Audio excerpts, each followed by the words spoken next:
भारत के उत्तराखंड राज्य के चमोली जिले के जोशीमठ के रैणी गांव में ग्लेशियर फटने से पूरे इलाके में सैलाब आ गया है।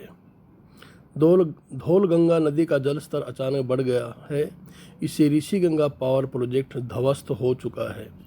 पहाड़ी इलाके में हिमस्खलन होने से हालत बिगड़ गए हैं।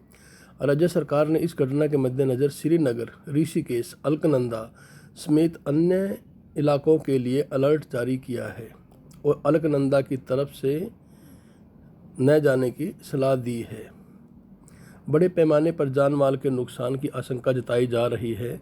ग्लेशियर के बर्फ़ टूटकर धौलगंगा नदी में बह रहे हैं।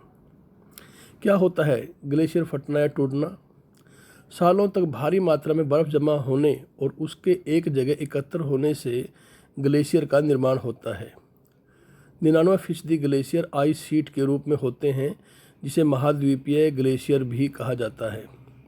यह अधिकांशतः ध्रुवीय क्षेत्र या बहुत ऊंचाई वाले पहाड़ी क्षेत्रों में होता है। हिमालयी क्षेत्रों में भी ऐसे ही ग्लेशियर पाए जाते हैं। किसी भूवैज्ञानिक हलचल जैसे गुरुत्वाकर्षण, प्लेटों के नज़दीक आने या दूर जाने की वजह से जब इसके नीचे गतिविधि होती है तब यह टूटता है। कई बार ग्लोबल वार्मिंग की वजह से भी ग्लेशियर के बर्फ़ पिघल कर बड़े बड़े बर्फ़ के टुकड़ों के रूप में टूटने लगते हैं। यह प्रक्रिया ग्लेशियर फटना या टूटना कहलाता है।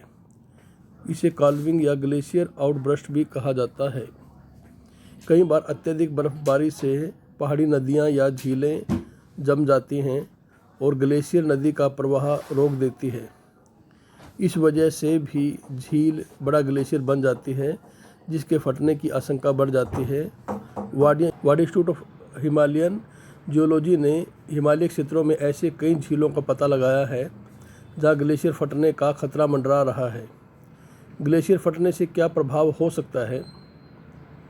ग्लेशियर फटने से क्या प्रभाव हो सकता है? ग्लेशियर के टूटने से भयंकर बाढ़ आ सकते हैं।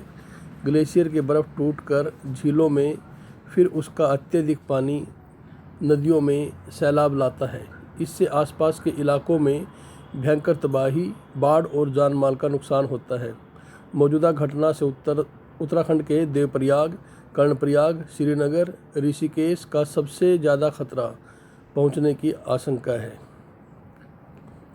मौजूदा घटना से उत्तराखंड के देवप्रयाग, कर्णप्रयाग, श्रीनगर, ऋषिकेश को सबसे ज़्यादा खतरा पहुंचने की आशंका है। यह हादसा बद्रीनाथ और तपोवन के बीच हुआ है। राज्य के मुख्यमंत्री ने 2 पुल के बहने की पुष्टि की है। नंदा देवी राष्ट्रीय पार्क से निकलने वाली ऋषिगंगा के ऊपरी जल ग्रहण क्षेत्र में टूटे हिमखंड से आई बाढ़ के कारण धौलगंगा घाटी और अलकानंदा घाटी में नदी ने विकराल रूप धारण कर लिया है, जिससे ऋषिगंगा और धौलीगंगा के संगम पर स्थित रैणी गांव के समीप स्थित एक निजी कंपनी की ऋषिगंगा बिजली परियोजना को भारी नुकसान पहुंचा है। धौलीगंगा जल स्तर बढ़ गया है। पानी तूफान की तरह आगे बढ़ा और अपने रास्ते में आने वाली सभी चीज़ों को अपने साथ बहाकर ले गया।